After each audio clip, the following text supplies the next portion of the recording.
Okay, so one last thing to do is to add a point layer. Let's just do that. So we click there, new feature class, name, we'll just call that points because they will be fairly mixed. And then we change that to point there. Don't want that. Click on next. And then we add a field, type, and next. And we can finish.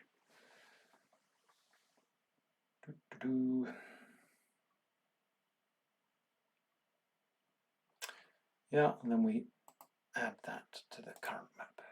And we can see that that then ends up at the top here.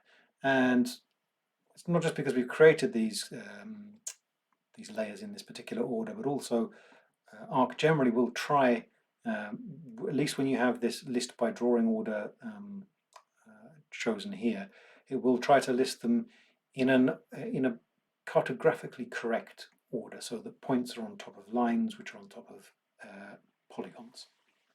Also makes them easier to see. So if we go back to the instructions now, we're going to start with the mapping. I'm going to do a couple of examples of that, but you will have to do a lot more. I'm not going to map the whole thing for you. That will be quite a long, boring video. So we need to use the Create Features tool. This is, as I said, a feature is a vector object. And we're going to start adding them to our layers that we have created. And the first thing we're going to do is create a Landcover type of object. So if we have Landcover there, we have Landcover there. We're going to be, this catalog will soon, if I click there, hopefully this will close, or if I click in the image, there we go. No, we don't want to disappear, do you? Let's click on auto hide there. There we go. So now we want to start creating objects. So we have the Edit tab up here, and then we have Create there. So this is active down there. We've marked that. We click on Create, and we mark Landcover there. And we can see we get up a bunch of tools down here. We've got this here. Open the active template pane to specify attributes for features you are about to create. What happens if we do that? Well, type null. We can enter the type now if we want. We can come back to that later at some point, I think.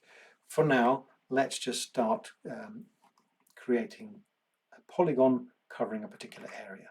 Now, if we go to the instructions, I believe I'm going to do type woodland. So let's go type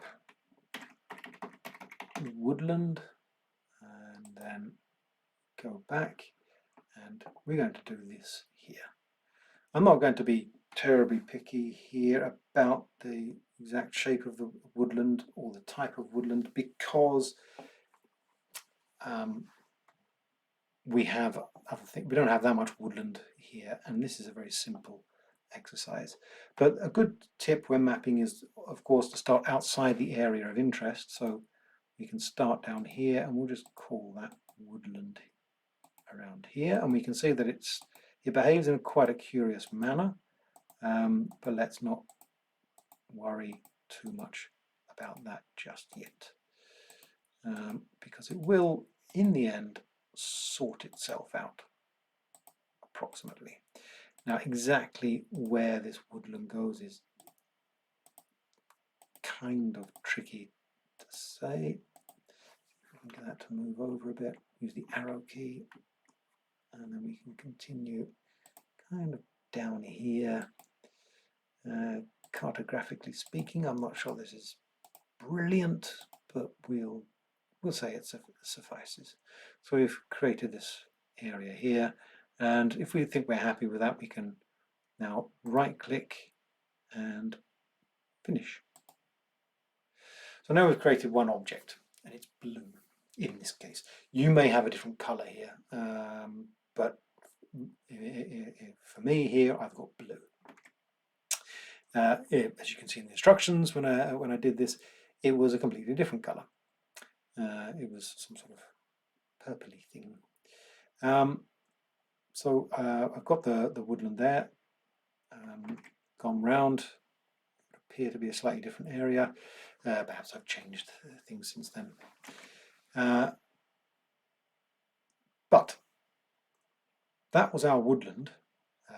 And now we're going to move on to something. Here we come across this problem where we've called the layer land cover, and now we're going to add a building, which doesn't really feel like land cover.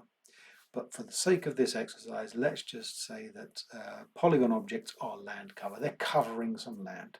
But here you can see that you might want to thematically split up your data so that you have buildings separate from land cover polygons. So let's start by mapping this building here. And we want to do that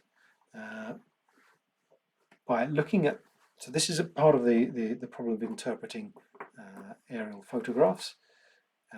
These are orthorectified photographs, which means that the position of objects should be correct.